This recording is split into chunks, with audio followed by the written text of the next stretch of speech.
get together with a bunch of atheists, drink some stuff, and enjoy or don't enjoy the results coming in, as is your want. Jasmine in Pennsylvania, how are you? Pretty good, you? I'm good. Not bad. Hi, Jen. I'm actually really excited. This is like my first time calling in. I probably watched you guys for a couple years, and I know you guys were like really instrumental in me like kind of transitioning from like agnostic to atheist. Enjoy or don't enjoy. We're excited you want. Jasmine in Pennsylvania, how are you? Lately, I kind of had a I'm good. I'm really excited. This is like my first time calling in. I probably watched you guys for a couple years, and I know you guys were like really instrumental in me. Like, how's the audio, guys? This is better.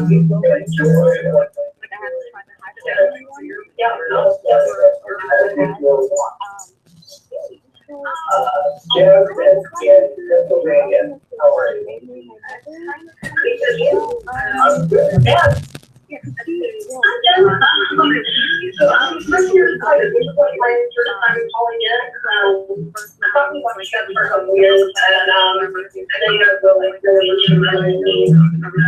How's the audio, guys? This is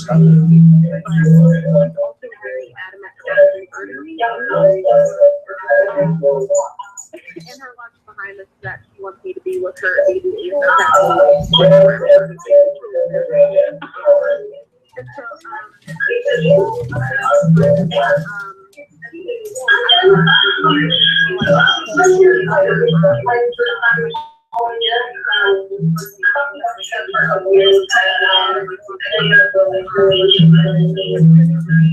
Or even they might have been upset.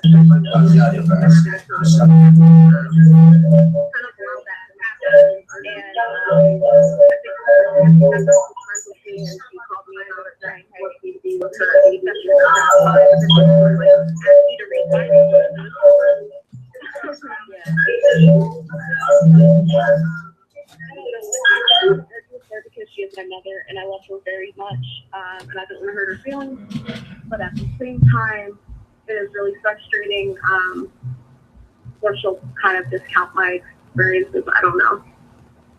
Yeah, so this is stuff you posted on your own personal Facebook page? Yes. Okay.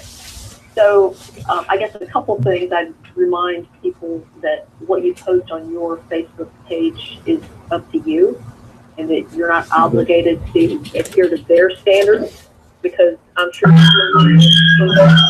their pages expecting you to be okay. And I love her very much. So that's, you know, basically what you post on your Facebook page is up to you. I don't know. And the other thing is, if Yeah. I mean, if you want to keep this is the stuff you people posted on your own personal Facebook page. restricted list Yes. Okay. on your Facebook So page, I guess a couple things I'd remind people that what you post on your page is up to you, and that you're not obligated to adhere to their standards, because I'm sure agree to them.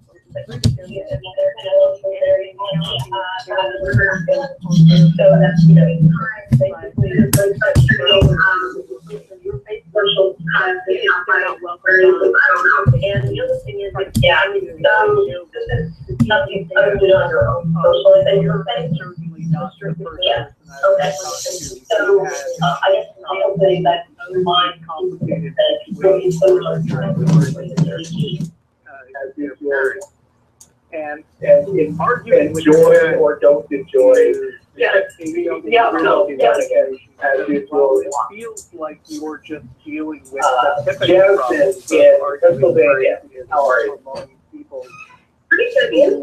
I'm good. We're in a society where 80 to 85% of people actively enjoy or don't enjoy, and you have to make these as if your want arguments in a way. Jasmine in Pennsylvania, how are you? Who are getting in arguments with their parents is one of respecting boundaries. where Hi, Jen. the parents, being the ones Matthew. who raised you, feel entitled to basically tell you what to say. And so this isn't just a situation of, are my arguments better than theirs? It's they're trying to exert some kind of power and authority over me that they used to have, but they don't anymore. So Exactly. I think when it comes to family members like this, it's really important to clearly lay out what your boundaries are and let your parents or whoever you might be arguing with know, hey, look, I have a close relationship with you, but I'm not comfortable with you posting on a particular topic on my wall. If it bothers you to see this stuff, then please don't follow me or resist the urge to comment on things when you see it. But if you don't do that, then I'm going to have to unfriend or block you, and I don't want to have to do that. Which is a difficult thing to say to your parents. Well, it's not even just the Facebook pages. It's like in person with my mom, it can get very difficult.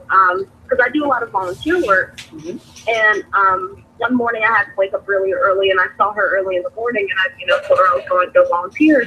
And she made this comment, just like, "Oh, I'm so proud of you, just like a little Christian warrior. I know you really are." And Yeah. And it really bothered me. Well, and it should bother you. That's a very passive aggressive kind of thing to say to someone. Yeah, I mean, they're not just, your mom is not just disrespecting you by having these conversations that you may not have asked for, but she's also belittling and dismissing your opinion by saying, there's no such, I'm an atheist? Oh, there's no such thing as an atheist. Right. Like, that is not just disagreeing with you. That is basically calling you a liar about your own beliefs. Yeah. And that is... Which they've had a couple of times. They have said that I'm just trying to be controversial or just something along those lines. You're just rebelling. Right. Yeah. Yeah, so I mean, you need to let your mom know. I don't know. You just need to let your mom know it's not about you. Yeah. If I'm rebelling, it's not against you. It's got nothing to do with you. And if we can't have conversations where you are respectful and appropriate with me, then the result is we're going to have less of a relationship than we currently do. Exactly. I had a lot of these kinds of conversations with my parents for a while. And at some point, and my father was very religious. He's very active in church. He's like a lay minister and everything. And finally, he reached the point where he didn't talk to me about it anymore. And I think he came to the conclusion that he valued our relationship more than he valued promoting his religious beliefs to me. So, I've always respected that position because I felt exactly the same way. I wasn't running around, trying to deconvert him or anything. And I expected, the same level of respect from him. I think I had some other relatives who kind of crossed the line a few times. We had some very contentious discussions. And at some point they decided, you know what, we can keep having these discussions or we can, kind of go to our separate corners and not talk about this subject. And so, if I go to a family gathering and they want to pray, I will sit quietly while they pray. I don't engage in it. I don't participate, but I'm not going to disrupt it. I'm not going to make a big show of, getting up and walking out of the room because, if they're going to close their eyes and pretend for a few seconds, I don't care, and they don't try to convert me anymore. So it may take a while, and you may get to the point where this happens with you and a parent. And until then, you may have to have some really uncomfortable conversations. But at some point, you're not wrong if you set some boundaries for yourself. Yeah. Because I try to be very careful about being respectful. I don't try to deconvert them. Even though, there is a part of me that would prefer if they weren't, but it's not anything that I would put in front of our relationship. Like, I'm fine with what you believe. That's fine with me. I can respect that. But just when that isn't reciprocated, that can get annoying. Yeah, and also do bear in mind, it sounds like they're totally not being respectful to you. So this is a very one-way thing. Yeah. So it's fair to clearly state that you have the same expectation of them that they should reasonably have of you, which is to be respectful and appropriate and have a conversation that you are comfortable with. So I guess I would ask, like, how you guys would say it so that it's still respectful, but very direct and purpose, just like making sure, like, hey, I know you care about me. I know this is how you're showing that you care about me, but, Well, I wouldn't even phrase it that way, because that passive-aggressive stuff is not a demonstration of care and concern. Okay? Right. But that is a very diplomatic way to put it. Yeah. So maybe it's okay to say that stuff, even if you're being a little insecure about it. Or just, hey, this is obviously something that we're not going to agree on, and I don't want this to come between us. So why don't we not talk about this topic and just leave this one alone? Yeah. I won't try to deconvert you if you don't try to convert.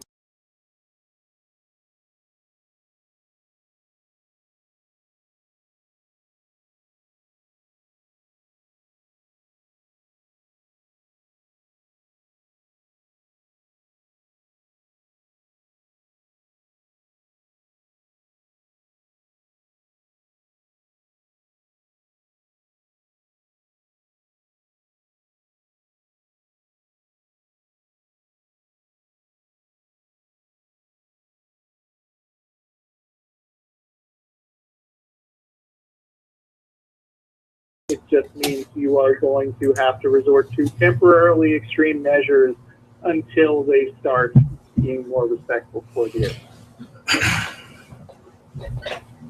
well, thank you guys. You definitely made me feel a lot better about that. Good. Good luck with that. Thank you. Thank you. Bye. Ron in Chicago. Hello, Ron. Hey, what's going on, guys? How are you? I'm doing all right. Before we start, I actually watched the feed in your discussion with Brett Keane the other night.